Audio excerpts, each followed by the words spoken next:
Hello बच्चों, हम पढ़ रहे थे पीरियोडिक टेबल। और पीरियोडिक टेबल के अंदर अपन ने उसकी हिस्ट्री पढ़ ली थी और उसके साथ साथ में अपन ने पढ़ा था कौन कौन सी पीरियोडिक टेबल होती हैं और उनको किस टाइप से क्लासीफाई किया जाता है। अब देखो अपन नेक्स्ट पॉइंट पढ़ेंगे इसके अंदर पीरियोडिक प्रॉपर्टीज। तो नेक्स्ट हेडिंग लिखेंगे पीरियोडिक प्रॉपर्टीज। नेक्स्ट है पीरियोडिक प्रॉपर्टीज। देखिए पीरियोडिक प्रॉपर्टीज क्या होती हैं। जब हम एलिमेंट्स को एटॉमिक नंबर के इंक्रीजिंग ऑर्डर में अरेंज करते हैं तो एक सर्टेन इंटरवल, वो सर्टेन इंटरवल किसका था? Magic number. उसके बाद में सिमिलर प्रॉपर्टीज है, उसका रिपीटेशन होता है। क्यों रिपीटेशन होता है? क्योंकि आउटर मोस्ट सेल का इलेक्ट्रॉनिक कॉन्फ़िगरेशन है वो रिपीट होता है और इस टाइप से जो प्रॉपर्टीज में रिपीटेशन आता है उसका नाम होता है पीरियोडिक प्रॉपर्टीज। लिखेंगे when elements are arranged in increasing order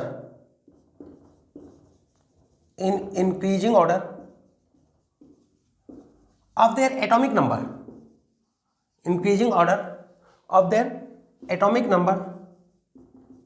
then after a certain interval,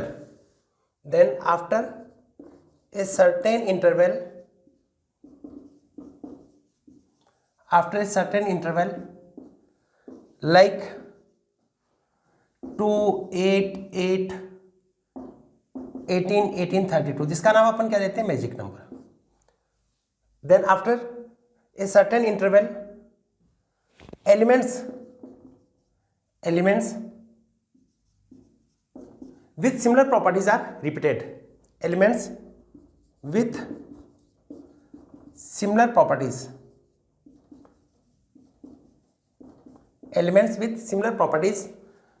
are repeated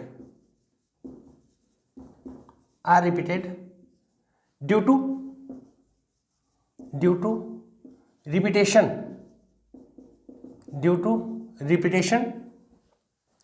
of outer electronic configuration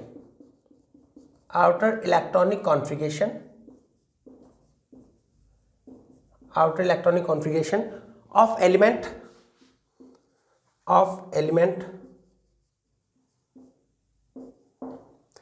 this repetition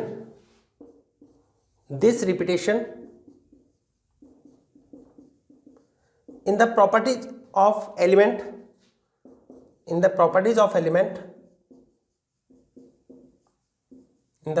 of element is known as periodic properties.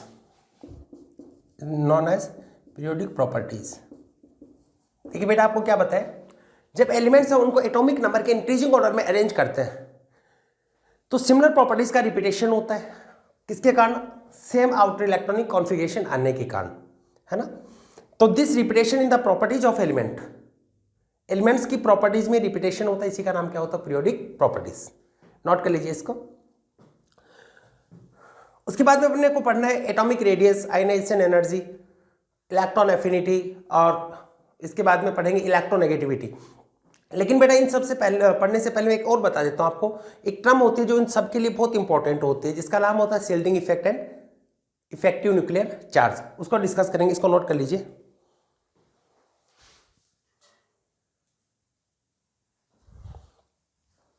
Note कर लिया? तो नेक्स्ट हेडिंग लिखेंगे अपन effective nuclear charge and shielding effect. Effective nuclear charge and shielding effect, या shielding effect का बेटा दूसरा नाम होता है screening effect of inner electrons. देखिए क्या होता है, बहुत इंटरेस्टिंग होता है, इस पे कंसंट्रेट कीजिएगा।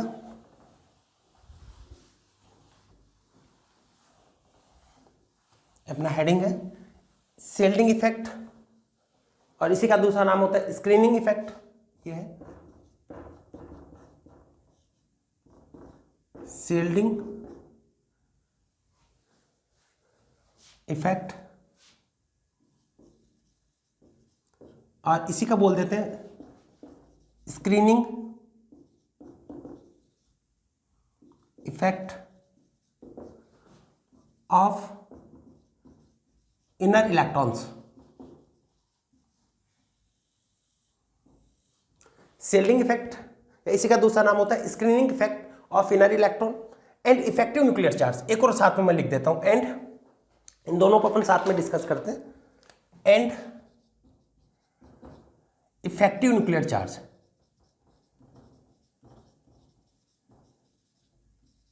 एंड इफेक्टिव न्यूक्लियर चार्ज, इसको शॉर्ट में जेड इफेक्टिव भी बोल देते हैं, ठीक है। और शील्डिंग इफेक्ट होता है, इसके लिए कांस्टेंट होता है जिसको स्लैटर कांस्टेंट भी बोला जाता है, इसको रिप्रेजेंट किया जाता है सिग्मा से।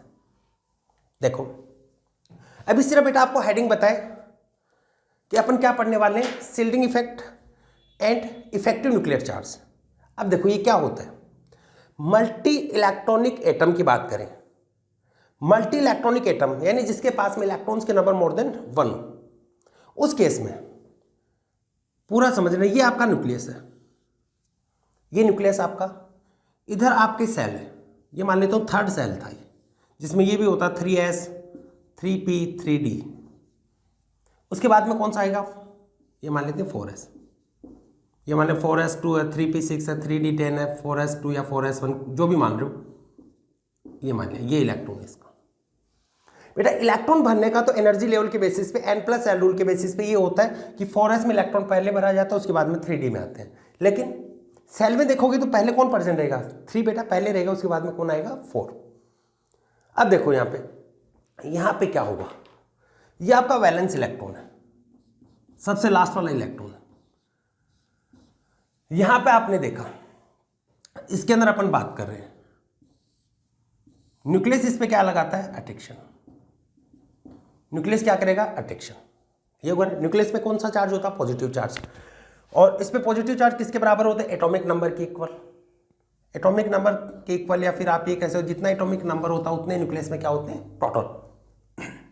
तो वैलेंस इलेक्ट्रॉन पे न्यूक्लियस अट्रैक्शन लगाता है, और इसके जो इनर इलेक्ट्रॉन्स है वो न्यूक्लियस का जो अट्रैक्शन होता है उसके बीच में खड़े हो जाते हैं, यानी आउटर इलेक्ट्रॉन पे जो लगने वाला न्यूक्लियस का अट्रैक्शन है, उस अट्रैक्शन से उसकी प्रोटेक्ट करते हैं, उसकी प्रोटेक्शन करते हैं, और इसी इफेक्ट का नाम होता है शील्डिंग इफेक्ट। फिर बता रहे, न्यूक्लियस का जो न्यूक्लियर चार्ज है, ये न्यूक्लियस का जो न्यूक्लियर चार्ज है, ये वैलेंस इलेक्ट्रॉन को अपनी तरफ अटैक कर रहे हैं, और ये क्या कर रहे हैं, बीच में प्रेजेंट है, ये इलेक्ट्रॉन इनर इलेक्ट्रॉन है, इसकी अट्रैक्शन से प्रोटेक्शन कर रहे हैं, और इसी इफेक्ट का नाम होता है शील्डिंग इफेक्ट। प्रोटेक्शन कर रहे हैं या इसको शील्ड कर रहे हैं, ये बोल सकते हो आप, और इसी इफेक्ट का नाम क्या होता है, शील्डिंग इफेक्ट। तो अब यहाँ पे जो लगने वाला अट्रैक्शन है, तो ये कितना अट्रैक्शन फील करेगा, अगर यहाँ पे इलेक्ट्रॉन नहीं होते, ये मान लो अंदर इलेक्ट्रॉन ही नहीं होते, इनर इलेक्ट्रॉन थे ही नहीं, ये मान लिया आपने, तो उस कंडीशन में जितना प्रोटॉन है इसके अंदर, उस पूरे का यहाँ पे चार्ज इफेक्टिव होता।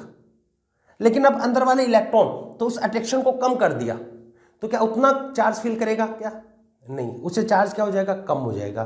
तो यहाँ पर एक रिजल्टेंट चार्ज जो फील करेगा वो उसी का नाम होता है इफेक्टिव न्यूक्लियर चार्ज, यानी न्यूक्लियस का कितना चार्ज उस पर इफेक्टिव हो, किसके बाद में, इसके प्रोटेक्शन के बाद में, और इसको रिप्रेजेंट किया जाता है ऐसे Z effective.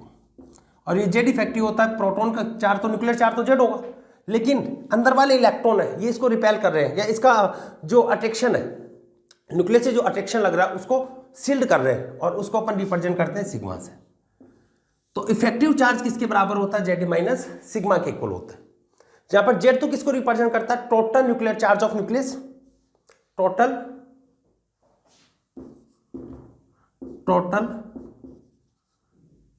Nuclear charge of nucleus,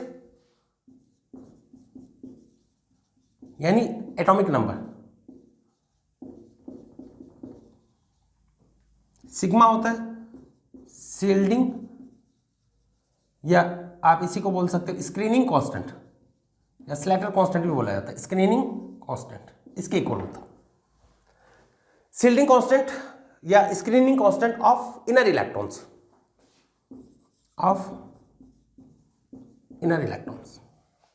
तो बेटा आपको क्या बताया, आपने देखा मल्टी इलेक्ट्रॉनिक एटम, उसके केस में लास्ट वाले इलेक्ट्रॉन पे अपन देखते हैं तो दो वहां पर फोर्स लगते हैं, कौन कौन से फोर्स, अंदर वाले इलेक्ट्रॉन तो उसको रिपेल करते हैं, सिमिलर चार्ज के कारण न्यूक्लियस क्या करता है, अपनी तरफ उसको अट्रैक्ट करता है। तो न्यूक्लियस का जो अट्रैक्शन है उससे अंदर वाले इलेक्ट्रॉनों को उसको प्रोटेक्ट कर रहे हैं या सील्ड कर रहे हैं, इसी का नाम क्या होता है, इफेक्टिव न्यूक्लियर चार्ज। और ये जो सील्ड कर रहे हैं ये क्या होता है, सील्डिंग इफेक्ट। तो आप क्या लिखेंगे, इन case of multi electronic atom, पूरा लिख देता हूं मैं, इन केस ऑफ, ये बेटा बहुत इंपॉर्टेंट है, एक बार फिर से एक्सप्लेन करूंगा, आप बोर्ड पे ध्यान दीजिएगा। इन case of multi electronic, in case of multi electronic atom, multi electronic atom जिसके पास में number of atom more than 1 हो, क्योंकि एक ही एटम हो तो अंदर तो कोई रिपेल लग ही नहीं रहा। तो क्या लिखा, in case of multi electronic atom valence shell electron are shielded by, valence shell electron is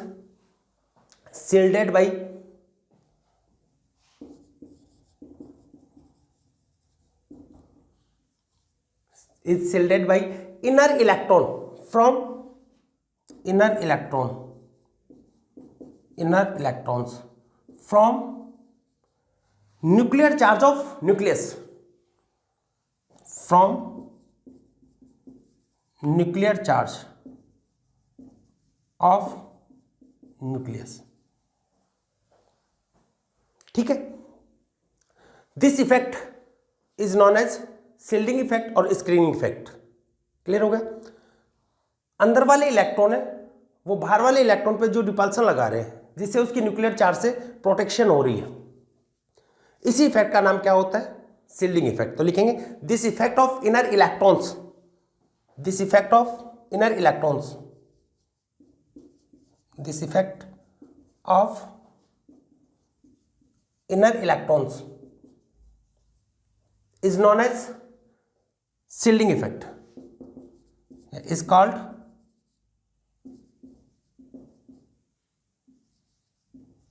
shielding effect, और इसी का दूसरा नाम क्या होता है, स्क्रीनिंग इफेक्ट, स्क्रीनिंग इफेक्ट। ठीक है, तो यहां पे आपको क्या बताएं कि लास्ट वाले इलेक्ट्रॉन पे इनर इलेक्ट्रॉन का जो रिपल्सन इफेक्ट होता है जिससे उसका न्यूक्लियस में प्रेजेंट जो न्यूक्लियर चार्ज है उससे प्रोटेक्शन होती है, उसका नाम क्या होता है, शील्डिंग इफेक्ट। तो इस वे से अगर आप देखोगे तो लास्ट वाले इलेक्ट्रॉन पे जो अट्रैक्शन लग रहा है वो टोटल न्यूक्लियर चार्ज के इक्वल हो गया या कम हो गया, कम हो गया, और जो रिजल्टेंट वो फील करता है, अट्रैक्शन फील करता है, उसका नाम क्या होता है, इफेक्टिव न्यूक्लियर चार्ज। तो लिखो in this way, in this way valence electron do not feel total charge of nucleus, total charge of nucleus. क्या बेटा ये टोटल चार्ज फील करेगा क्या, नहीं, क्योंकि अंदर रिपल्सन लग गया तो टोटल चार्ज है ये फील नहीं करेगा। ठीक है, क्यों नहीं करेगा, due to shielding effect of inner electrons, due to shielding effect, due to shielding effect of inner electrons, due to shielding effect of inner electron, hence actual charge felt by valence electron is called effective nuclear charge, hence actual charge felt by valence electron, hence actual charge felt by valence electron is called मैं Z effective लिख देता हूं, इसको short में ऐसे लिखते हैं ZEFF, effective nuclear charge. एक बार मैं फिर से रिपीट कर रहा हूं, दो टर्म यहां पर काम में ले रहे हैं अपन। कौन कौन सी टर्म काम में ले रहे हैं, एक तो होता है शील्डिंग इफेक्ट और एक होता है इफेक्टिव न्यूक्लियर चार्ज। बात करें एक ऐसे एटम की जिसके पास में number of electron more than 1 हो, it means multi electronic atom. देखो किसकी बात कर रहे हैं अपन, multi electronic atom, multi electronic atom. Multi electronic atom है, उसमें लास्ट वाले इलेक्ट्रॉन पे वैलेंस शेल का जो लास्ट इलेक्ट्रॉन है उस पर दो फोर्स लगते हैं, इनर इलेक्ट्रॉन का रिपल्सिव इफेक्ट और न्यूक्लियस है उसका अट्रैक्शन। तो ये अंदर वाले इलेक्ट्रॉन का जो रिपल्सिव इफेक्ट है, जो इसकी न्यूक्लियर अट्रैक्शन से प्रोटेक्ट करती है, उसका नाम होता है शील्डिंग इफेक्ट। और इस वजह से अगर आप देखोगे तो इसमें टोटल चार्ज जितना फील होना चाहिए न्यूक्लियर चार्ज है वो नहीं लगेगा। तो इससे जो एक्चुअल चार्ज फेल्ट होगा by this electron is known as effective nuclear charge. Note कर लीजिए, इसको नोट कीजिएगा।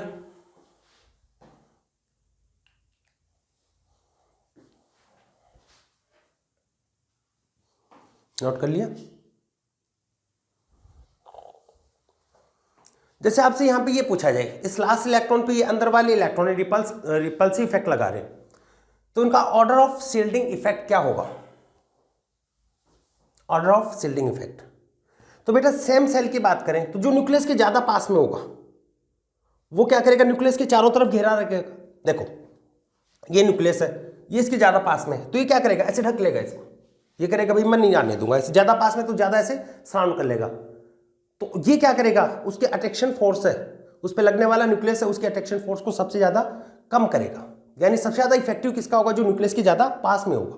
ठीक है, तो एक ही सेल की बात करें तो एक ही सेल में सबसे ज्यादा कौन लगाएगा? एस, फिर पी, फिर डी।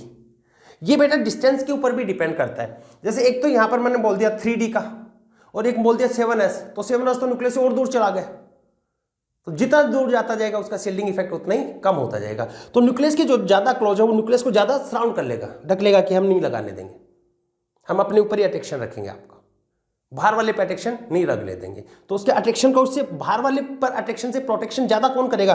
जो न्यूक्लियस के ज्यादा पास में होगा, वो न्यूक्लियस को ऐसे घेर के खड़ा हो जाएगा कि हम नहीं लग रहे, तुम दूर रहो। समझ में आया? तो न्यूक्लियस के जो जितना ज्यादा पास होता है उसका शील्डिंग इफेक्ट उतना ही ज्यादा होता है। लिखेंगे ऑर्डर ऑफ शील्डिंग इफेक्ट। ये बेटा समझ में आया? इसके बाद में लिखें ऑर्डर ऑफ शील्डिंग इफेक्ट। बिठा दें इसको, देखिए लिखेंगे ऑर्डर ऑफ शील्डिंग इफेक्ट।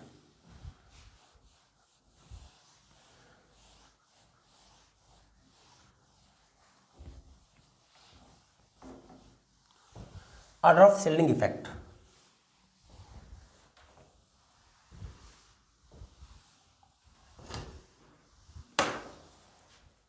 देखो order of shielding effect.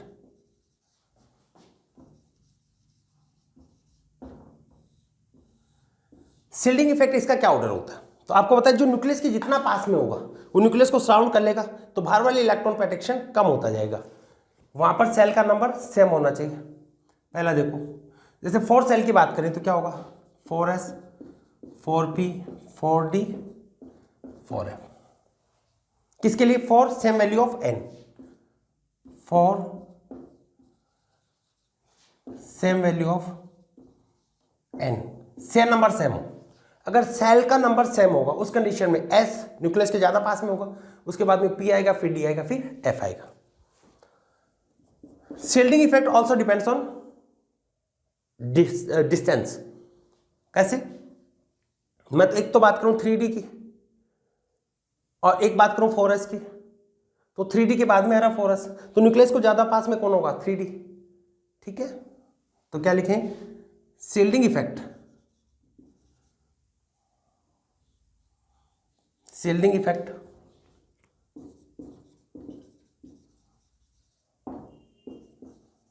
also depends on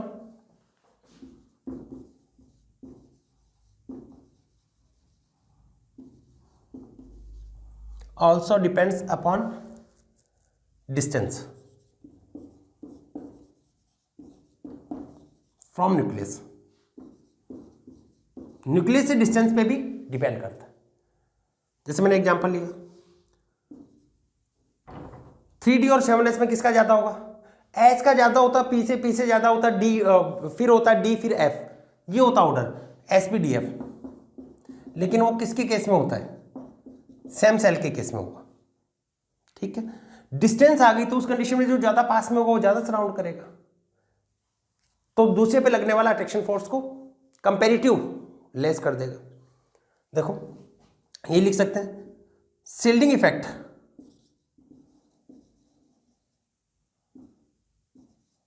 of 3D is observed more than 7s। तो ये तो 3 हो गया और ये वो कौन सा सेल हो गया 7 तो और बाहर चला गया, तो न्यूक्लियस के जो जितना पास में होता है उसका शील्डिंग इफेक्ट उतना ही ज्यादा होता है। ठीक है, तो ये बेटा बहुत बार पूछा गया। सेम सेल के केस में क्या होगा SPDF, डिफरेंट सेल है तो न्यूक्लियस के जो ज्यादा पास में होगा उसका शील्डिंग इफेक्ट ज्यादा होगा। ठीक है, अब इसको कैसे कैलकुलेट किया जाता है, इसके लिए बेटा स्लेटर एक साइंटिस्ट थे, उन्होंने रूल बनाए थे, उन रूल्स को अपन देखेंगे। इफेक्टिव न्यूक्लियर चार्ज कैलकुलेट करना, शील्डिंग कांस्टेंट कैलकुलेट करना। मिटा दें इसको, देखिएगा स्लेटर्स रूल।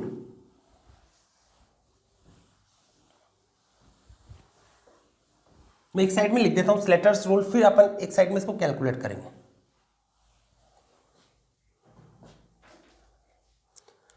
जैसे मैं इधर लिख देता हूं स्लेटर्स रूल।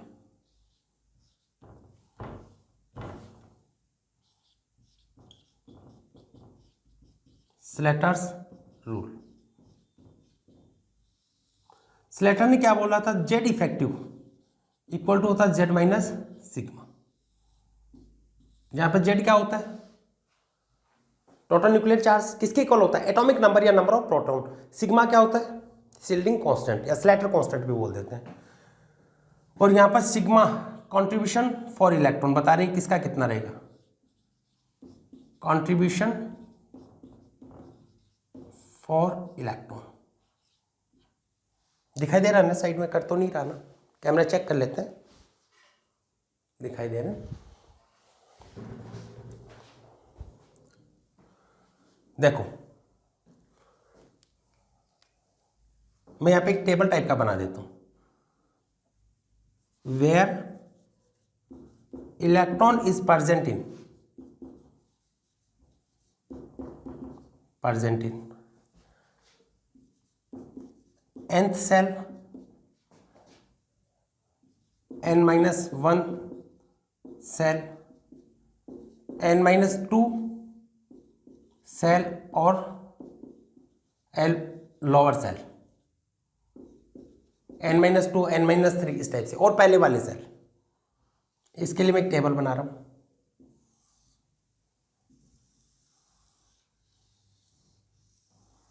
देखिएगा।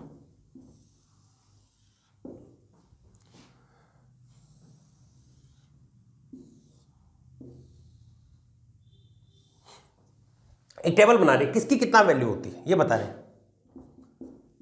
एस और पी सबसेल। एस और पी सबसेल की बात कर रहे हैं, जब वो आउटरमोस्ट सेल में होता है तो इसके लिए सिग्मा की वैल्यू होती है 0.35 for each NS and NP electrons. दिखाई नहीं दे रहा तो मैं बोल के बता रहा हूं, 0.35 for each NS and N-P electron. उससे पहले N-1 सेल में जो भी इलेक्ट्रॉन प्रेजेंट होते हैं उसके लिए वैल्यू होती है 0.85 for every electron. N-2 shell और लोअर सेल है उसके लिए वैल्यू होती है 1 फॉर एवरी इलेक्ट्रॉन। ठीक है, अगर ये मान लो कि आपको डी सब सेल है, उसी के ऊपर शील्डिंग इफेक्ट कैलकुलेट करना है। डी हालांकि एक सेल अंदर होता है, उसी को आप बैलेंस मान के कर रहे हो, उसके बाहर वाले को नहीं मान रहे हो, आपको डी का ही शील्डिंग इफेक्ट देखना है। तो उस कंडीशन में देखो, डी का मान लो या एफ का मान लो, डी और एफ सब सेल, अगर उसी सेल पे कैलकुलेट करना, उसी को आप nth मान रहे हो, उस कंडीशन में होता नहीं है nth, फिर बोल रहे हैं होता नहीं है। n कितना सेल, d कितने सेल अंदर होता है, पेलेंटीमेट सेल में होता है, एक सेल अंदर होता है। f 2 सेल अंदर होता है, एंटी पेलेंटीमेट सेल में होता है। लेकिन आप उसी पे कैलकुलेट करना हो, बाहर लास्ट वाले पे नहीं दे रखा, बीच के किसी इलेक्ट्रॉन पे d वाले पे कर रहे हो या फिर f वाले पे कर रहे हो, उसी को nth सेल मान रहे हो, तो वहां पर 0.35 for each nd and nf electrons. तो उस सेल का जैसे थर्ड सेल है तो उसी डी का कितना होगा 0.35। जैसे 4f है उस पर कैलकुलेट करना तो उसी f में 4f वाले का f वाले का कितना होगा, प्रत्येक इलेक्ट्रॉन का होगा 0.35। इसको बेटा अपन डिटेल में देखेंगे एग्जांपल से, बहुत इजी है, इजीली समझ में आ जाएगा। बाकी अंदर के जितने भी इलेक्ट्रॉन होते हैं उनका होता 1 4, इसको मैं एक साथ लिख देता हूं,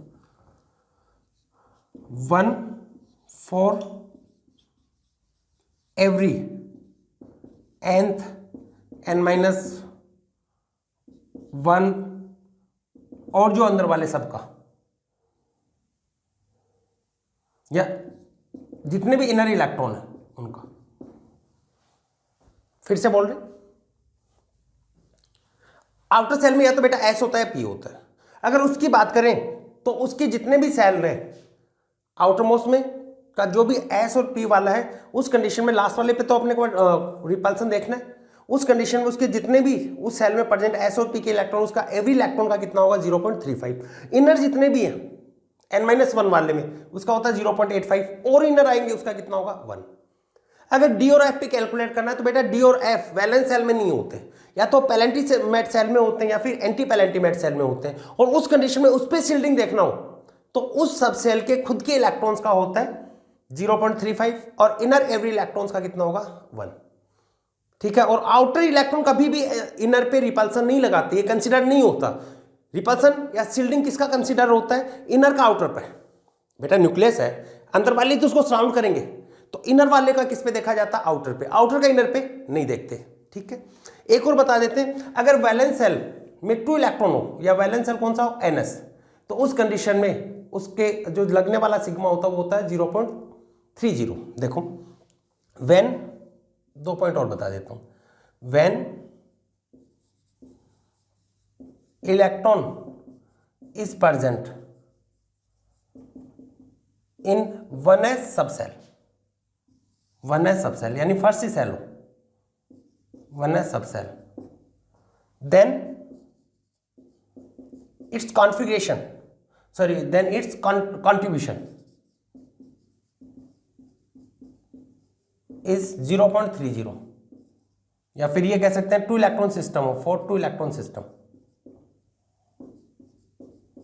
फॉर 2 इलेक्ट्रॉन सिस्टम। जैसे हीलियम है, एग्जांपल दे दिया हीलियम इस केस में। तो हीलियम के केस में सिग्मा की वैल्यू कितनी होगी, बाकी में तो n सेल वाले कितनी होती है 0.35, लेकिन हीलियम के केस में कितनी होती है 0.30। ये याद रखना आपको। और electrons which are present right side of the electron, ऐसे इलेक्ट्रॉन जो राइट साइड में प्रेजेंट है जिसके ऊपर अपन को सिग्मा कैलकुलेट करना है, तो आउटर का इनर के ऊपर रिपल्सिव इफेक्ट नहीं होता। लिख लेना, electrons which are lying on the right side of the subcell, right side of subcell in electronic configuration, in electronic configuration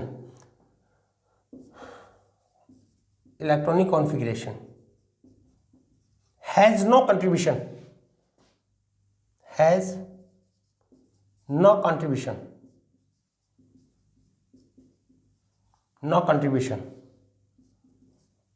in sigma।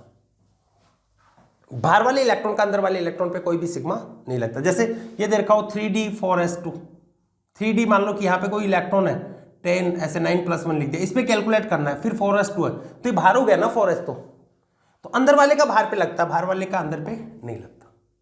ठीक है, एग्जाम्पल से करवाएंगे। फिर से एक बार मैं रिपीट कर रहा हूं, अपन क्या पढ़ रहे हैं, स्लैटर रूल।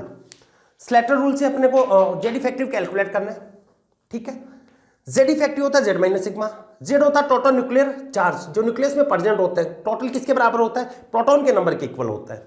और इनर वाले इलेक्ट्रॉन आउटर पे रिपेल करते हैं, तो खुद के सेल का इलेक्ट्रॉन जब रिपेल करेगा उसकी वैल्यू कितनी होती है 0.35, उससे अंदर वाले सेल की कितनी होगी एवरी इलेक्ट्रॉन की 0.85, और अंदर चले गए तो कितनी होगी 1। अगर वैलेंस सेल एन और पी, एस और पी का नहीं है, किसी डी वाले पे या एफ के ऊपर कैलकुलेट करना है अंदर वाले इलेक्ट्रॉन्स का, तो उस कंडीशन में उसके खुद के सब सेल के इलेक्ट्रॉन्स का होता है 0.35, रिमेनिंग सबका कितना होगा 1, और आउटर इनर के ऊपर रिपल्सन नहीं लगाता। इसको नोट कर लीजिए, फिर एक एक एग्जांपल को लेके करते हैं।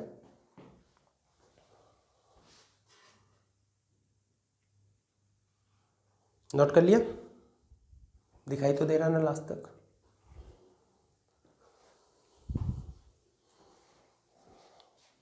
देखिए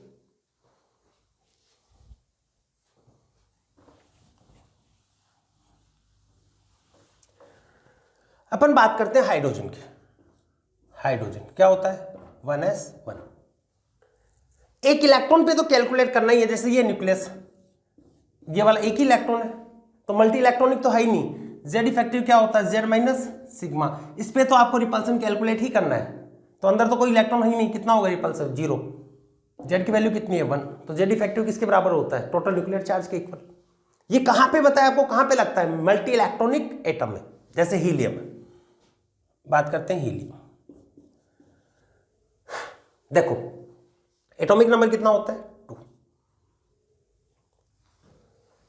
कॉन्फिगरेशन लिखोगे 1s2। एक इलेक्ट्रॉन पे आपको कैलकुलेट करना, उस इलेक्ट्रॉन को आप सेपरेट कर लो, उसको पकड़ लो। 1s2 को बेटा मैं 1+1 भी तो लिख सकता हूं ना। इस पे आपको रिपल्सन देखना है, इसके ऊपर लास्ट वाले को पकड़ लो, इस पे रिपल्सन देखना है, ये इस पे रिपेल करेगा एक इलेक्ट्रॉन। जेड इफेक्टिव क्या होता है Z माइनस सिग्मा, जेड की वैल्यू प्रोटॉन के नंबर कितने हैं 2 सिग्मा, एक इलेक्ट्रॉन का ही रिपल्सन लग रहा है। और जब इलेक्ट्रॉन कौन से सेल में हो, फर्स्ट सेल का हो, 1s सेल का, तो उस कंडीशन में उसका वैल्यू कितनी होती है सिग्मा की 0.30, तो वैल्यू कितनी होगी 1.7। ठीक है, बस हीलियम के केस में वैलेंस सेल का जो रिपल्सिव होता है वो कितना होता है 0.30, बाकी किसी में भी देखोगे तो कितना होता है 0.35। नेक्स्ट देखिएगा लिथियम। इलेक्ट्रॉनिक कॉन्फ़िगरेशन लिखो क्या होगा 1s2 2s1। अब इस इलेक्ट्रॉन पे लास्ट वाले इलेक्ट्रॉन को पकड़ लो, लास्ट इलेक्ट्रॉन ये क्या होता है वैलेंस इलेक्ट्रॉन, इसको पकड़ो, इसके ऊपर आपको रिपल्सन देखना है। तो इस पे रिपल्सन देखोगे कि तो ये क्या करे, 2 इलेक्ट्रॉन रिपेल कर रहे हैं, ये तो इसका n सेल होगा, 2 जो सबसे बड़ा नंबर होता है वो सेल नंबर होता है, ये तो हो गया n, और इससे पहले वाला क्या होगा n-1। ठीक है, खुद के सेल में सेम सेल के अंदर कितना इलेक्ट्रॉन, एक, तो उसके ऊपर तो रिपल्सन ही देखना है। तो खुद के सेल का कोई रिपेल लग ही नहीं रहा, रिपल्सन तो किसका लग रहा है, सिग्मा कैलकुलेट करना सिखाता हूं आपको। इनर सेल का रिपल्सन लग रहा है, इनर सेल देखो n-1 सेल, सेकेंड वाले सेल के इलेक्ट्रॉन पे लगाना अपने को, देखो ये सेकेंड सेल है, इसके इलेक्ट्रॉन पे कैलकुलेट करना है। खुद के सेल में तो इलेक्ट्रॉन है ही नहीं, इनर वाला इस पे रिपेल कर रहा है, इनर सेल के कितने इलेक्ट्रॉन रिपेल कर रहे हैं 2, और इनकी वैल्यू कितनी होती है, इनर वाले की n-1 की वैल्यू कितनी होती है 0.85।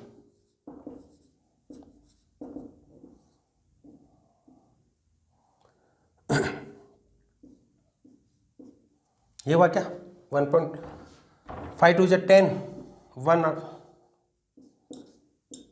1.70। ये तो आपके पास में आ गया सिग्मा। देन जेड इफेक्टिव आपका कितना होगा, जेड इफेक्टिव इक्वल टू क्या होगा जेड माइनस सिग्मा। जेड की वैल्यू कितनी है 3, सिग्मा कितना 1.70, तो वैल्यू कितनी होगी 1.3। तो आपने यहां पे लिथियम के लिए वैल्यू देखी, तो लिथियम के लिए वैल्यू आपको कितनी मिल रही है, लिथियम के लिए वैल्यू कितनी मिल रही है 1.3। ठीक है, फिर चलते हैं बेरिलियम। बेरिलियम के लिए कैलकुलेट करो, एटॉमिक नंबर कितना होता है 4, कॉन्फ़िगरेशन लिखेंगे क्या होगा 1s2 2s2।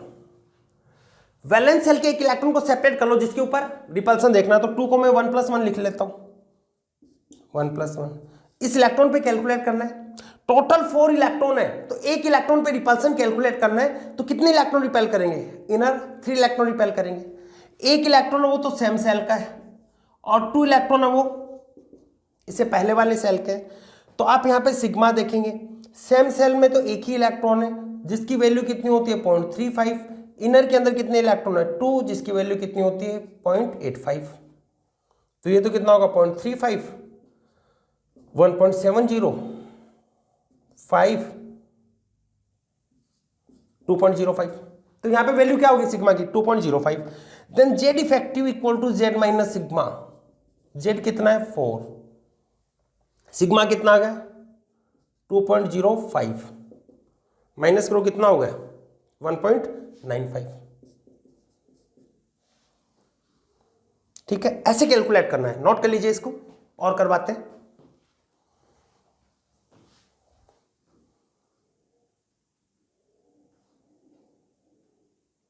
नोट कर लिया।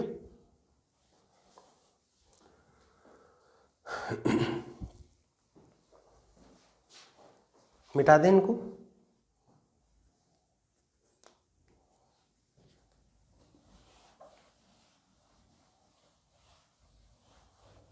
और देखिए बोरॉन का कीजिएगा।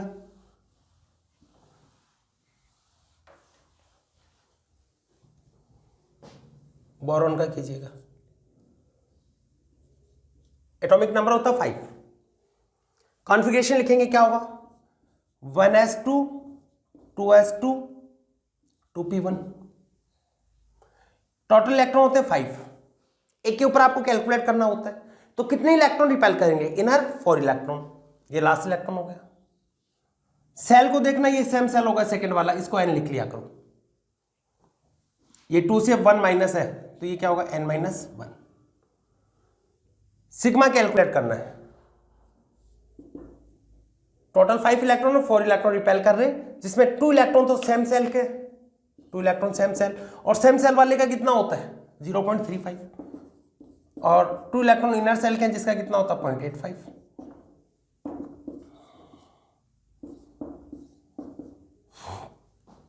1.70, 2.40, ये सिग्मा आ गया। जेड इफेक्टिव क्या होगा जेड माइनस सिग्मा।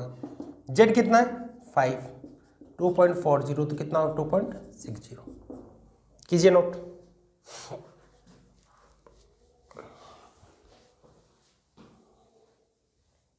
कार्बन का करो ऐसे अपने से। कार्बन का कीजिए।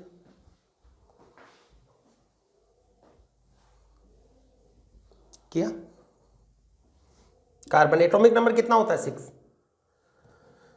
कॉन्फ़िगरेशन लिखेंगे 1s2 2s2 2p2। क्या लिख सकते हो 1 + 1। एक इलेक्ट्रॉन को सेपरेट कर लिया करो। सेकेंड सेल है ये, इसको n लिखो। सब सेल से यहां पे मतलब नहीं है, आपको सेल से मतलब है n-1। सिग्मा कैलकुलेट करना है।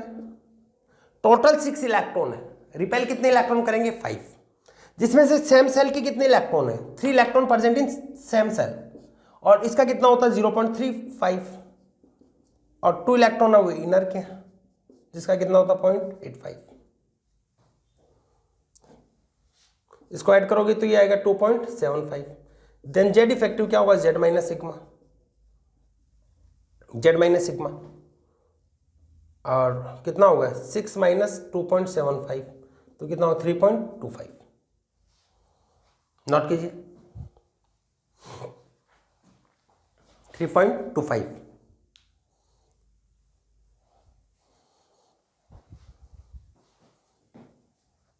नाइट्रोजन का कैलकुलेट कीजिए।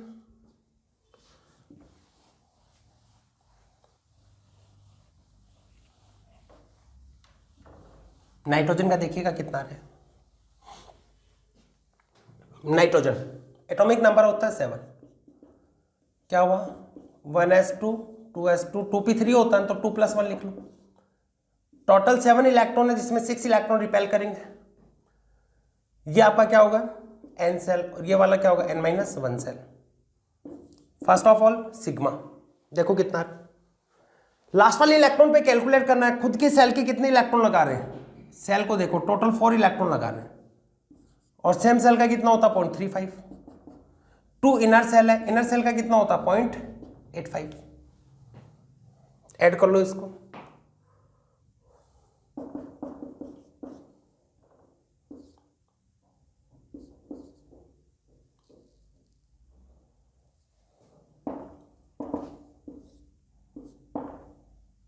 3.10। Then Z effective equal to कितना होगा, जेड माइनस सिग्मा। जेड की वैल्यू कितनी है 7, 3.10 कितना होगा 3.90 कीजिए।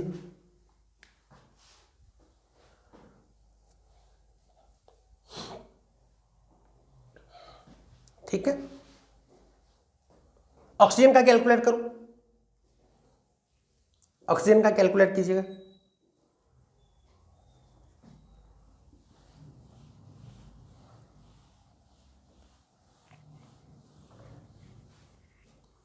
ऑक्सीजन का बेटा आप देखो एटॉमिक नंबर कितना होगा 8, 1s2 2s2 2p4, क्या लिख सकते हो 3+1, एक इलेक्ट्रॉन पे कैलकुलेट करना है।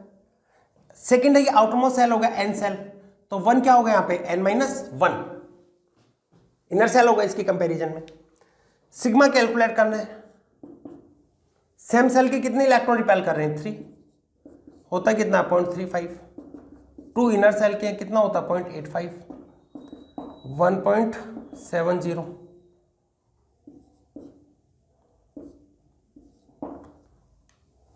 ये है क्या, तो इसको ऐड करोगे तो ये कितना होगा,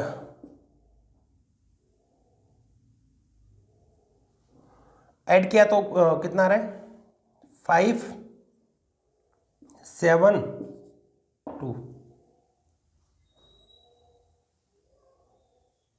गलत कर दिया कि देख लेना इसको, सॉरी 3 + 2 5 इलेक्ट्रॉन था।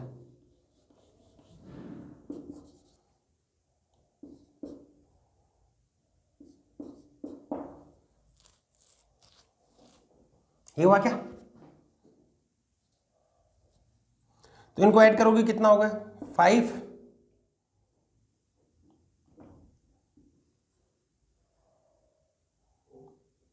3.45। तो यहां पे जेड इफेक्टिव कैलकुलेट करोगे तो जेड इफेक्टिव क्या होगा जेड माइनस सिग्मा, तो जेड की वैल्यू कितनी है 8 - 3.45 या जो भी आए कैलकुलेट कर लो। तो बेटा ये वाला मेथड होता है जिसे आपको कैलकुलेट करना है। अब देखो इस वाले मेथड में आपके पास में क्या है, इससे आपने देखा कि कितनी वैल्यू आ रही है, ठीक है। ऐसे आप फ्लोरीन का कैलकुलेट करोगे, नियोन का कैलकुलेट करोगे, बाकी भी कैलकुलेट करना सिखाएंगे, सोडियम वगैरह का भी। तो सबसे पहले मैंने देखा यहाँ पे एक पीरियोडिक टेबल की अगर मैं बात करूं, चलो मैं 2-3 और करवा देता हूं, उसके बाद में सबको देखेंगे। आप इनको होना नोट करके लिखिएगा। जैसे सोडियम की बात कर रहा हूं मैं, सोडियम का बताओ कितना होगा, सोडियम का कैलकुलेट करो, मैग्नीशियम का करो, पोटेशियम और कैल्शियम इनका भी कैलकुलेट करो। फिर आपको एक बहुत ही अच्छी बात बताएंगे जो पीरियोडिक टेबल में, फिर आपको ऐसे कैलकुलेट नहीं करना पड़ेगा, क्या कंसेप्ट बताना चाह रहे हैं वो आपके माइंड में सेट होगा। सबसे पहले सोडियम का कैलकुलेट कीजिएगा, क्या होता है configuration 1s2 2s2 2p6 3s1। इस इलेक्ट्रॉन पे आपको कैलकुलेट करना है। 3 सबसे बड़ा सेल है, ये तो क्या होगा n, इसके बाद में आता है 2, ये क्या होता है n-1, और इससे पहले जो आएगा वो क्या होगा n-2, ठीक है। z इफेक्टिव आप देखोगे तो z इफेक्टिव क्या होता है z माइनस सिग्मा। चलो मैं पहले सिग्मा कैलकुलेट कर देता हूं। सिग्मा टोटल बेटा यहां पर 11 इलेक्ट्रॉन है, एक इलेक्ट्रॉन पे रिपल्सन आपको देखना है, तो कितने इलेक्ट्रॉन लगाएंगे 10 इलेक्ट्रॉन। सेम सेल का कोई नहीं लगा रहा, एक ही इलेक्ट्रॉन है। इनर सेल में देखिए कितने इलेक्ट्रॉन है 8, कितना होता 0.85। और अंदर वाले का आपने देखा, और अंदर वाले का आपके पास में कितना है 2 इलेक्ट्रॉन, होता है कितना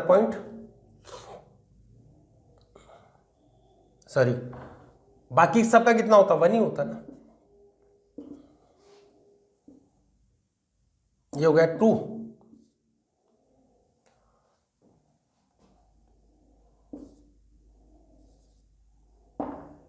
तो कितना होगा 8.80।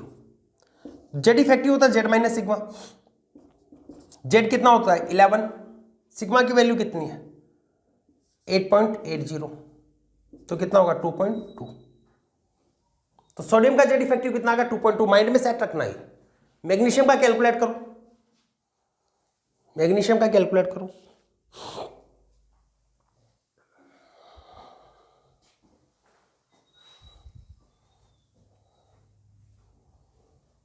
बताओ कितना होगा। सोडियम का हो गया, मैग्नीशियम का करो, फिर पोटेशियम का करना है, फिर कैल्शियम का करना है, मैग्नीशियम। एटॉमिक नंबर होता है 12। सबसे पहले इलेक्ट्रॉनिक कॉन्फ़िगरेशन आपने लिखा 1s2 2s2 2p6 3s2। 3s2 क्या लिख सकते हो 1+1। ये n सेल है, ये n-1, this one n-2। Sigma देखोगे बेटा, लास्ट इलेक्ट्रॉन पे देखना तो सेम सेल का कितना है 0.35, ठीक है, प्लस 8 इलेक्ट्रॉन, ये जस्ट पहले वाले का कितना होता 0.85, और बाकी रिमेनिंग जितने भी इनर वाले होते हैं उसका कितना होता 1।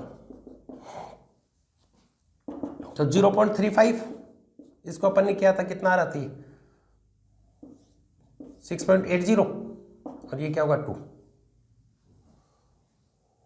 ठीक है। करो कितना होगा, ये कितना आएगा 8.8, ये था 8.8, और ये 0.35,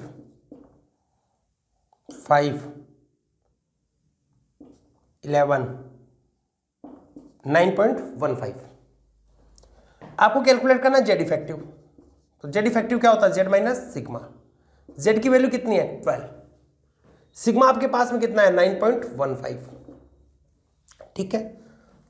बताओ कितना होगा 12 माइनस 9.15, 5, 8, 2, 2.85, ठीक है 2.85। अब आपको कैलकुलेट करना है कैल्शियम और पोटेशियम का। पहले पोटेशियम का करो, और आप वहां पे देखोगे जितना सोडियम का आ रहा है जेड इफेक्टिव उतना ही पोटेशियम का आ रहा है। कैल्शियम का करोगे तो जितना मैग्नीशियम का आया है उतना ही कैल्शियम का आएगा। सेम ग्रुप वालों का ऑलमोस्ट सिमिलर रहता है जेड इफेक्टिव, जबकि लेफ्ट टू राइट अपन जा रहे हैं, जैसे लिथियम, बेरिलियम, बोरोन ऐसे जा रहे हैं, तो जेड इफेक्टिव इसकी वैल्यू इंक्रीज हो रही है। देखो देखेंगे अपन, आप करो पहले।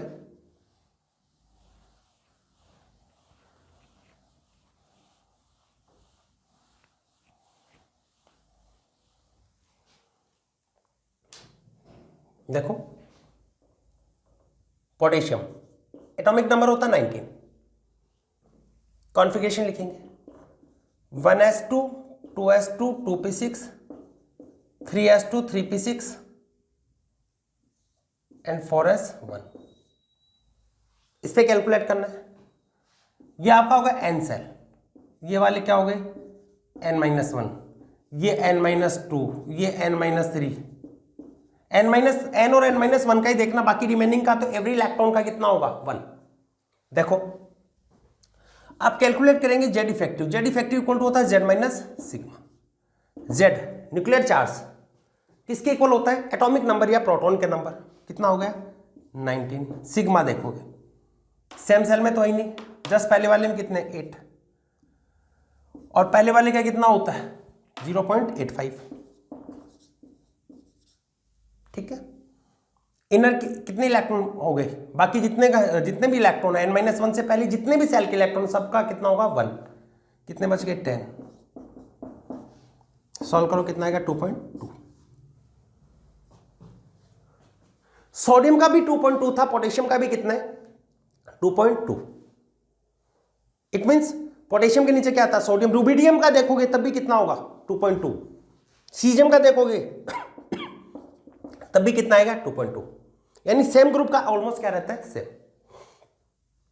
ऐसे कैल्शियम का देखो, कैल्शियम का देखेंगे कितना होता है एटॉमिक नंबर 20। कॉन्फ़िगरेशन लिखा 1s2 2s2 2p6 3s2 3p6 4s2।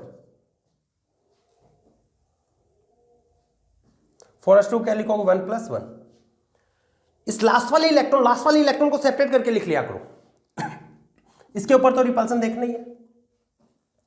ये n सेल है, ये n-1, रिमेनिंग सबका कितना होता है 1। तो यहां पे जेड इफेक्टिव आप देखोगे तो जेड इफेक्टिव होता है जेड माइनस सिग्मा। जेड की वैल्यू कितनी है 20। खुद का एक सेल का इलेक्ट्रॉन है, खुद के सेल का इलेक्ट्रॉन रिपल्सन कितना होता है 0.35। जस्ट पहले वाले की कितना होता है 0.85, और बाकी जितने भी उसका कितना होता है 1। तो इसको सोल्व करोगे तो यहां पर भी जेड इफेक्टिव कितना आ रहा है आपका 2.85। मैग्नीशियम में भी कितना आ रहा है 2.85। बेटा अपन ने जितने भी एग्जाम्पल किए ना उन सबको एक साथ में लिखो, फिर मैं आपको एक पीरियोडिक टेबल में क्या ट्रेंड चलेगा उसको मैं एक्सप्लेन करूंगा। इतना करने की जरूरी ही नहीं पड़ेगी, लेकिन आपको आना चाहिए कि अपन ने रियल में कैसे कैलकुलेट किया। इसको नोट कर लीजिए और कॉपी में एक साथ जितने भी है ना आपके, जितने भी अपन ने यहाँ पे बोर्ड पे कैलकुलेट किए उसको एक साथ में लिखो कि किसके लिए जेड इफेक्टिव की वैल्यू कितनी आ रही। ठीक है, लिखिएगा।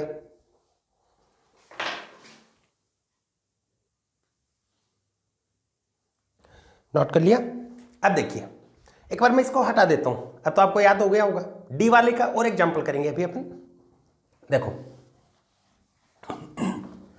सेकंड पीरियड के एलिमेंट लिखता हूं, थर्ड पीरियड के एलिमेंट लिखता हूं और उनके लिए मैं आपको बताता हूं कि कैसे आपको सिग्मा कैलकुलेट करना है और उनका जेड इफेक्टिव कितना आएगा। देखिए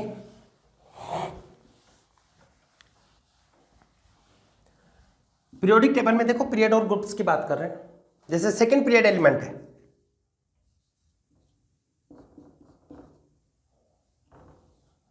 lithium, beryllium, boron, carbon, nitrogen, oxygen, fluorine, neon. ऐसे देखो इसके, ऐसे इस टाइप से देखा अपन।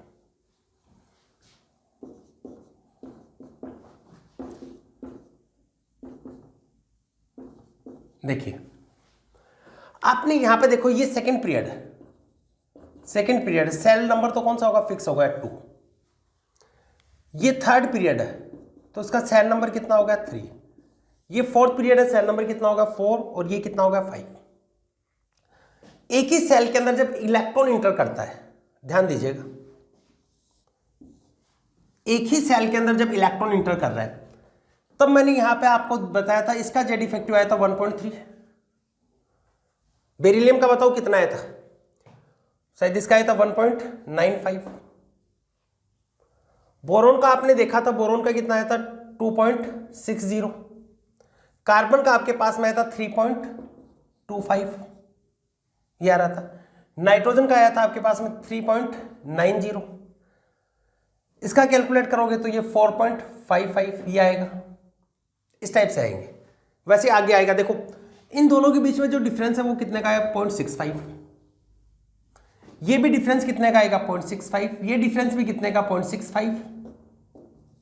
यानी लेफ्ट टू राइट जा रहे हैं एक ही पीरियड के अंदर। देन एसओपी वाले के लिए जेड इफेक्टिव कितने से इंक्रीज हो रहा है 0.65। यहां पे भी देखोगे कितना 0.65 ऐड करते जाओ इनमें। तो सेम पीरियड हो एस और पी ब्लॉक के एलिमेंट हो तो वहां पर जेड इफेक्टिव कितने से इंक्रीज होता है 0.65 से। ऐसे यहां पर देखो लिथियम का था 2.2, 2.2, 2.2, इसका कितना आएगा 2.85। कितने का डिफरेंस है 0.65 का। ऐसे आगे इसका कैलकुलेट करोगे तो बेटा कैलकुलेट नहीं करना, अब कितना ऐड कर दो यहाँ पे 0.65 2.85 में। ऐसे यहां पे देखोगे तो कितना होगा 0.65, यहां पे भी देखोगे कितना है 0.65, ये भी कितना होगा 0.65। जो डिफरेंस आएगा एक ही पीरियड के अंदर वो कितने का आएगा एस और पी के लिए 0.65। ठीक है, क्यों आ रहा है ऐसा, क्योंकि सेम सेल के लिए अपन देख रहे हैं जेड इफेक्टिव इक्वल टू होता है Z minus sigma. Left to right जा रहे हैं अपन, left to right, left to right, जहां पर सेल नंबर क्या है सेम। तो आप यहां पर देखो लिथियम से बेरिलियम में गए तो यहां पर आपने देखा जेड कितने से इंक्रीज हो रहा 1 से, जेड कितने से बढ़ा 1 से। Z increase by 1। इलेक्ट्रॉन तो किस में आएगा वैलेंस इलेक्ट्रॉन में, और आपको ये बताया था एनएस में इलेक्ट्रॉन है, एनपी में इलेक्ट्रॉन, यहां पर पहले से एक इलेक्ट्रॉन है, एक और इलेक्ट्रॉन ऐड हुआ तो वैलेंस सेल में सिग्मा कितने से बढ़ता है 0.35 से। याद करो सिलेक्टर ने क्या बोला था, sigma for valence shell electron कितना होता 0.35। तो सिग्मा कितने से इंक्रीज होगा दिस वन इंक्रीज बाई 0.35। तो जेड इंक्रीज 1 और ये कितने से 0.35, तो डिफरेंस कितने का है 0.65। तो एस और पी की बात करें तो लेफ्ट टू राइट जाने पर जेड इफेक्टिव इंक्रीज होता है, वो ऑलमोस्ट कितने से इंक्रीज होता है 0.65।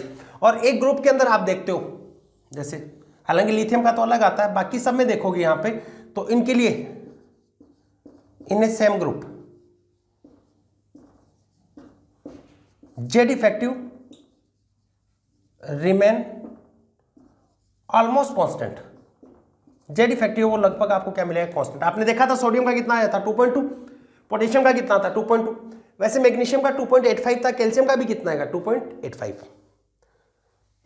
तो ओवरऑल कंक्लूजन क्या निकला, एस और पी के लिए बात करें, एक पीरियड के अंदर जाते हैं, सेम सेल के अंदर जाते हैं, तो जैसे एक आगे वाला एटम आएगा तो एटॉमिक नंबर 1 से इंक्रीज होगा, इट मींस प्रोटॉन कितने से बढ़ेगा 1 से, सिग्मा कितने से बढ़ेगा, सेम सेल के अंदर ही तो जाएगा इलेक्ट्रॉन, कितने से बढ़ेगा 0.35 से, तो डिफरेंस कितना आएगा 0.65। इट मींस एक पीरियड में लेफ्ट टू राइट जाने पर जेड इफेक्टिव जनरली कितने से इंक्रीज होगा 0.65 से, और एक ग्रुप के अंदर ऑलमोस्ट सेम रहता है, कांस्टेंट रहता है। माइंड में सेट रखिएगा ये, क्योंकि आगे की जो भी अपन पीरियोडिक ट्रेंड पढ़ेंगे उन सब में काम में आएगा। क्लियर हुआ? अब देखो डी वालों के लिए भी कैलकुलेट करना सिखा देता हूं मैं आपको, इसको नोट कर लीजिए, ये बेटा बना के लिखना है अलग से आपको कि पीरियोडिक टेबल में in a period Z effective increase by 0.65 and in a group Z effective almost remain same. Next देखिएगा,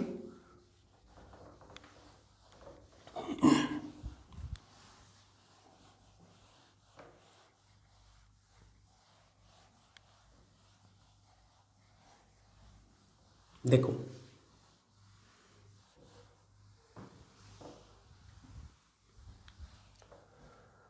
नेक्स्ट देखिएगा, जैसे डी ब्लॉक के एलिमेंट है उसके लिए कैलकुलेट कर रहे हैं, स्कैंडियम एटॉमिक नंबर कितना होता है 21। कॉन्फ़िगरेशन लिखते हो आप, क्या लिखते हो 1s2 2s2 2p6 3s2 3p6 4s2 3d1, ऐसे लिखते हैं ना। ये तो बेटा इलेक्ट्रॉनिक कॉन्फ़िगरेशन n+l रूल के बेसिस पे है। रियल में थर्ड सेल क्या होता है 4 से पहले प्रेजेंट होता है, तो आप यहां पे जब भी कैलकुलेट करो ना तो आउटर मोस्ट सेल को बाहर ही लिखना है 4s2, ये लिखा। कैलकुलेट किस पे करना, आउटर मोस्ट पे, तो उसको क्या लिख लो 1+1, ये आपका n सेल हो गया, ये क्या होगा n-1, रिमेनिंग को n-2 n-3 लिखने की जरूरी नहीं है, क्योंकि एवरी इलेक्ट्रॉन का कितना होगा 1। सिग्मा कैलकुलेट करो, सेम सेल का एक इलेक्ट्रॉन रिपेल कर रहा है, कितना होगा 0.35।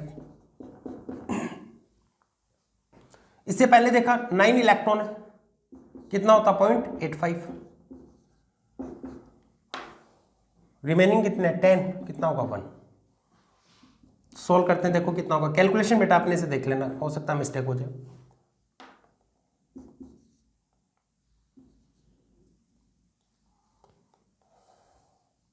ये आ रहा है कि देख लेना 7.65 प्लस 10, ये कितना होगा 0.08 प्लस 1 कितना होगा 9। सिग्मा की वैल्यू आपके पास में कितनी आ रही है 9। जेड इफेक्टिव होता है जेड माइनस सिग्मा, कहीं ना कहीं मिस्टेक होगी, 9 कैसे आएगी, 10 और भी तो है, ये तो कितना होगा 9 + 10 कितना होगा 19, जेड माइनस सिग्मा, जेड कितना 21 और ये कितना 19, कितना हुआ 2 हुआ क्या, ठीक है 2। देख लेना बेटा, कैलकुलेशन में हो सकता है कहीं मिस्टेक हो, लेकिन कंसेप्ट सेम है, यही होगा कंसेप्ट।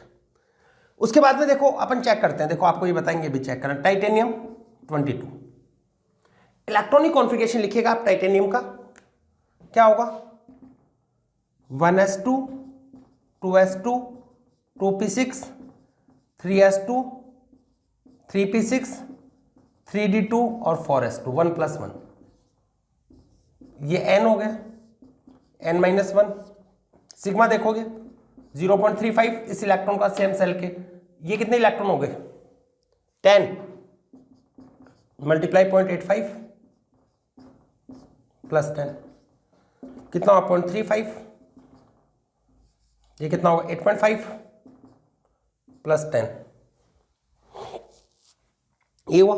देखिए बेटा कितना है, इनको ऐड करोगे कितना होगा ओके, देख लेते हैं। इसमें ऐड कर दो 0.35, 8.85 प्लस 10, 18.85 है।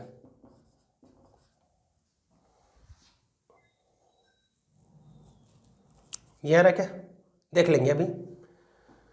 18.85,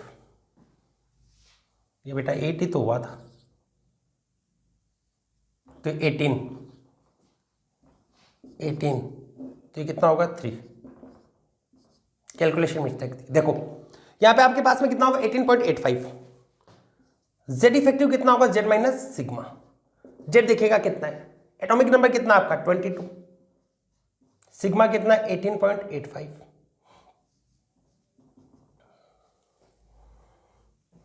तो कितना होगा 3.15। यहां पे आपने देखा डी ब्लॉक मेटल्स में, आपने देखा है डी ब्लॉक एलिमेंट्स में देखा, यहां पर जेड कितने से इंक्रीज हो रहा है 0.15 से। ऐसा क्यों हुआ, क्योंकि यहां पे आप देखोगे इनकमिंग इलेक्ट्रॉन होता है डी के अंदर, incoming electron enter in n-1 D subshell, N shell के अंदर नहीं जाता, किसमें आएगा वो डी में जाएगा, किसमें इंटर करेगा डी में। Upcoming electron enter in n-1 D, यानी एक सेल अंदर आएगा। जैसे स्कैंडियम से टाइटेनियम तक गए, जेड तो कितने से इंक्रीज हुआ 1 से, सही है। सिग्मा कितने से इंक्रीज हुआ, एक सेल अंदर आया, एक सेल अंदर आया तो जेड कितने से, सिग्मा कितने से इंक्रीज हुआ, इसका अंदर वाले का कितना होता 0.85। तो ये तो 1 से बढ़ रहा है, ये 0.85 से, तो डिफरेंस कितने का आएगा, ऑलमोस्ट कितने का आएगा 0.15 का। जबकि एसओपी में क्या होता है, वैलेंस सेल के अंदर ही इलेक्ट्रॉन बढ़ता है, तो वैलेंस सेल का कितना होता 0.35, जेड 1 से बढ़ेगा, सिग्मा 0.35 से इंक्रीज होगा, तो डिफरेंस कितने से आ जाएगा 0.65 से। यहां पे देखोगे जेड 1 से इंक्रीज हो रहा है और सिग्मा कितने से हो रहा है 0.85 से। क्यों, क्योंकि upcoming electron enter in n-1 D, और n-1 के एवरी इलेक्ट्रॉन का होता 0.85। ठीक है, ऐसे कैलकुलेट करना है। अब आप अपने से कैलकुलेट करेंगे। आपको एक और बताया कि डी की किसी इलेक्ट्रॉन का कैलकुलेट करना हो, डी की किसी इलेक्ट्रॉन पे कैलकुलेट करना हो, तो कैसे कैलकुलेट करते हैं। देखो मैं क्वेश्चन दे देता हूं, उससे कैलकुलेट करेंगे अपन, इसको नोट कर लीजिए। जैसे मैंने ले लिया जिंक,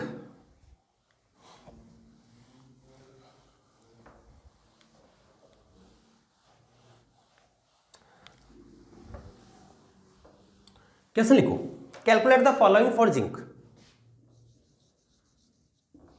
इसमें नहीं लिखा, कैलकुलेट द फॉलोइंग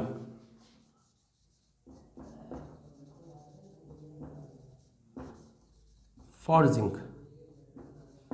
जिंक के लिए आपको कैलकुलेट करना है, पहला effective nuclear charge, second shielding effect,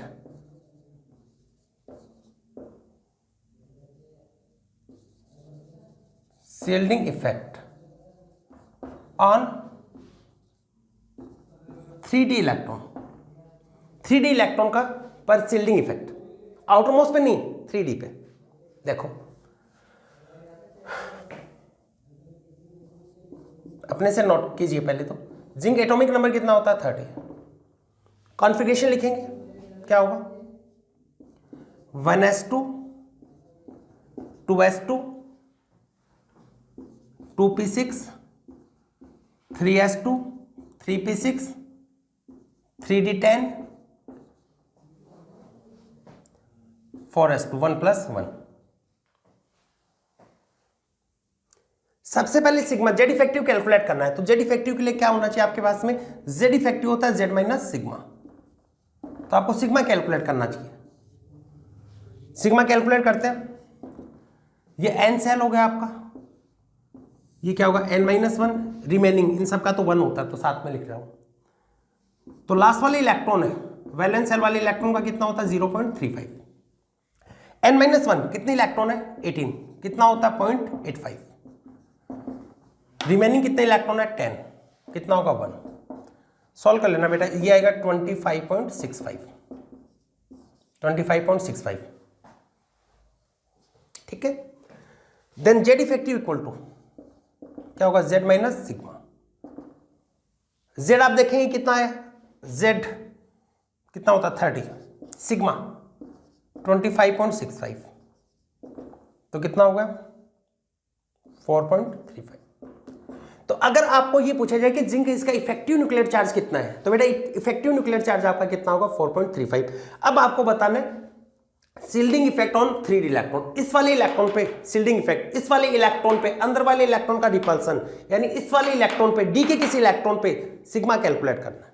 अपने से एक बार ट्राई कीजिएगा,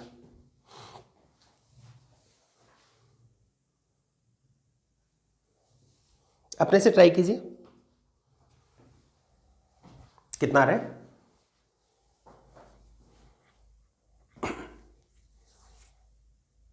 इसको नोट कर लीजिए, नोट कर लिया, चलो देखो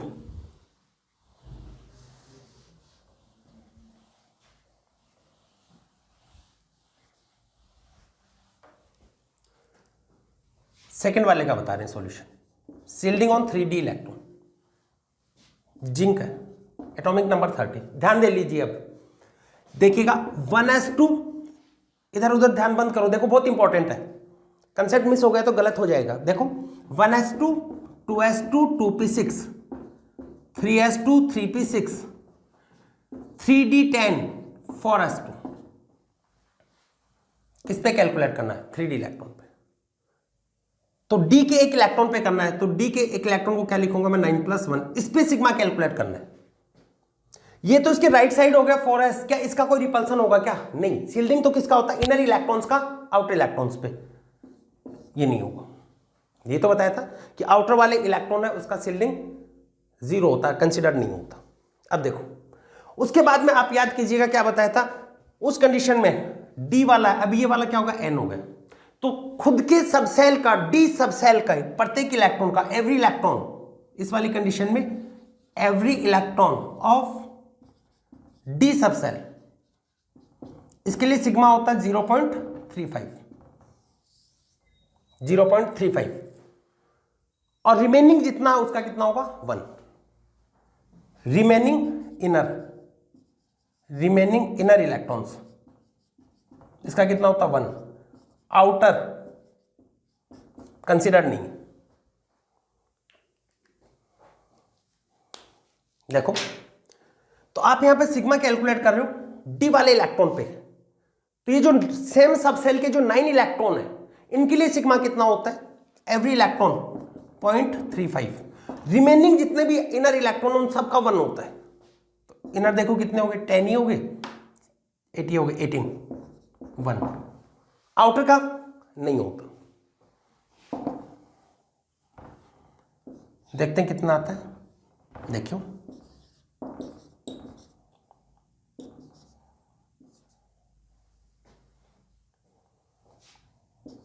यार क्या 3.15 प्लस 18 तो कितना होगा 21.15, तो ये होता है सिग्मा। ऐसे ऐप पे कैलकुलेट करना होगा तब भी ये हुआ, ऐसे कैलकुलेट करना हो तो बेटा डी पे कैलकुलेट करना हो सिग्मा, डी के किसी इलेक्ट्रॉन का सिग्मा कैलकुलेट करना हो, या डी या फिर एफ के किसी इलेक्ट्रॉन पे सिग्मा कैलकुलेट करना हो, तो डी और एफ पेलेंटिमेट सेल और एंटी पेलेंटिमेट सेल में रहते हैं, तो उसके बाहर वाले जो सबसे उसके बाहर के जितने भी सेल होंगे आउटमोस्ट सेल है उनके लिए कितना होगा 0, और उसके खुद के सब सेल का कितना होता है 0.35, रिमेनिंग जितने भी है सेम सेल के हो या फिर इनर सेल के हो उन सबका कितना होगा 1। एक और करवा देता हूं मैं निकल के लिए, कैलकुलेट द फॉलोइंग फॉर निकल। एक और कर रहे हैं, calculate the following for zinc है, जिंक की जगह अपने लिख लेते हैं निकल, निकल के लिए कैलकुलेट कर ले। First of all Z effective, first वाला सॉल्यूशन, निकल एटॉमिक नंबर होता है 28, कॉन्फ़िगरेशन लिखेंगे 1s2 2s2 2p6 3s2 3p6 3d8 4s2, बाहर वाले को 1+1 लिख लिया 4s2। इस इलेक्ट्रॉन पे कैलकुलेट करना, ये वाला सेल आपका कौन सा होगा n सेल, ये वाले सेल कौन से होंगे n-1, ये remaining shell. Z effective, Z minus sigma होता है, पहले मैं सिग्मा कैलकुलेट करता हूं। 1 कितना होगा सेम सेल का 0.35, ये कितना होगा 16.85, 10 1 तो कितना होगा 0.35, मल्टीप्लाई करके देखो इसको,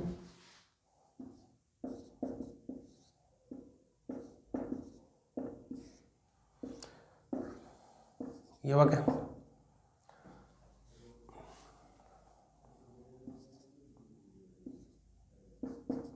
ये हुआ क्या, देख लेना बेटा ये मिस्टेक नहीं हो। 13.60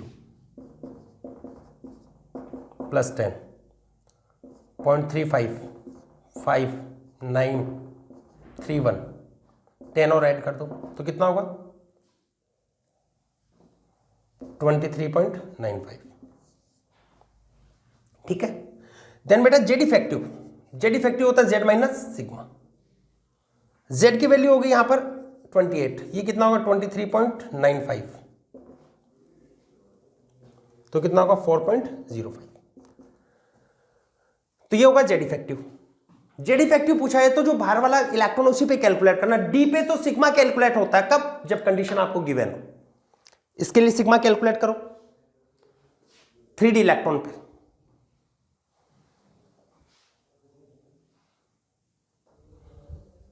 थ्री डी इलेक्ट्रॉन पे कैलकुलेट करना है।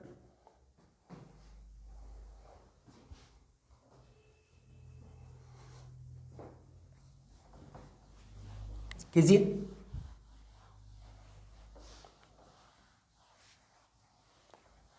थ्री डी इलेक्ट्रॉन पे जब भी कैलकुलेट करोगे तो सेम सब सेल है, उसके एवरी इलेक्ट्रॉन जो रिपेल कर रहे हैं उसकी वैल्यू होती है 0.35, इनर सबकी वैल्यू होगी 1, आउटर का कोई रिपल्सिव इफेक्ट नहीं होगा।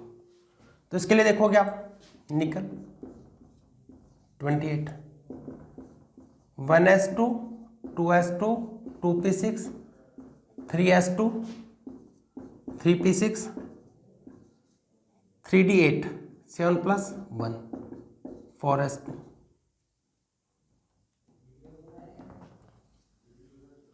तो यहां पर इस वाले इलेक्ट्रॉन पे कैलकुलेट करना है सिग्मा, तो ये आउटर होगा, ये तो कंसीडर नहीं होगा। सेम सेल के एवरी इलेक्ट्रॉन जो रिपेल कर रहा है उसका कितना होता है 0.35, रिमेनिंग एवरी इलेक्ट्रॉन का 1, देन सिग्मा 7 × 0.35।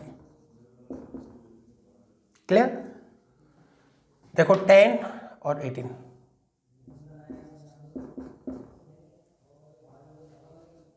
ठीक है, तो कितना होगा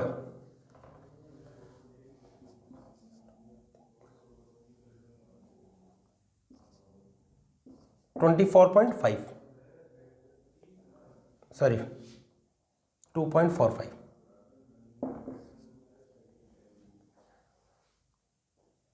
और ये होगा 18 20.45, ये होगा आपका सिग्मा। ठीक है, तो इस टाइप से बेटा आपको कैलकुलेट करना है। देखो और मैं बता देता हूं कि आज अपन ने क्या पढ़ा, एक बार मैं फिर से रिपीट कर देता हूं, बहुत इंपॉर्टेंट लेक्चर था। इसमें मैंने अपन पढ़ रहे थे पीरियोडिक प्रॉपर्टीज, जिसमें फर्स्ट पढ़ा अपन ने शील्डिंग इफेक्ट और इफेक्टिव न्यूक्लियर चार्ज। तो शील्डिंग इफेक्ट क्या होता है, मल्टी इलेक्ट्रॉनिक एटम है, देखो क्या ध्यान में रखना आपको, इधर लिख देता हूं, ये मल्टी इलेक्ट्रॉनिक एटम है, ये multi electronic atom, multi electronic atom, इसमें ये वाला लास्ट इलेक्ट्रॉन है जिसको अपन क्या बोल देते हैं वैलेंस इलेक्ट्रॉन। इसके अंदर वाले इलेक्ट्रॉन इस पे रिपेल करते हैं, ये इसको रिपल्सन करते हैं, रिपेल करेंगे तो न्यूक्लियर जो अट्रैक्शन है उसे उसकी प्रोटेक्शन होगी, और इसको क्या बोल देते हैं सिग्मा, ये स्क्रीनिंग इफेक्ट या शील्डिंग इफेक्ट। और इसके बावजूद इस पे जो न्यूक्लियस का अट्रैक्शन रहेगा डोमिनेंट, उसका नाम क्या होगा जेड इफेक्टिव, वो किसके बराबर होगा जेड माइनस सिग्मा। इसी को अपन ने आज की क्लास में कैलकुलेट करना सीखा। और फिर अपन ने देखा एक पीरियड में लेफ्ट टू राइट जाते हैं, एस और पी ब्लॉक का होता है, वहां पर जेड इफेक्टिव इंक्रीज बाय 0.65, और एक ग्रुप के अंदर ऑलमोस्ट सेम, डी ब्लॉक में अपन देखते हैं ऑलमोस्ट इंक्रीज बाय 0.15, रीजन भी आपको बताया। ठीक है, वैसे आपको बताया कि डी या एफ सब सेल है उनके इलेक्ट्रॉन के ऊपर अगर शील्डिंग देखना हो इनर इलेक्ट्रॉन्स का, तो उस कंडीशन में आपको ये तो पता है कि डी वाला और एफ वाला वैलेंस सेल के नहीं होते। डी वाला पेलेंटिमेट सेल का होता है, एफ वाला एंटी पेलेंटिमेट सेल का होता है। तो पेलेंटिमेट सेल और एंटी पेलेंटिमेट सेल के बाद वाले जो भी सेल हैं उनका तो कोई इफेक्ट नहीं पड़ेगा। और डी और एफ के खुद के सब सेल का सिग्मा होगा 0.35, इनर रिमेनिंग एवरी इलेक्ट्रॉन का कितना होगा 1। तो ये था आपका shielding effect and effective nuclear charge. मिलते हैं नेक्स्ट लेक्चर में। All the very best.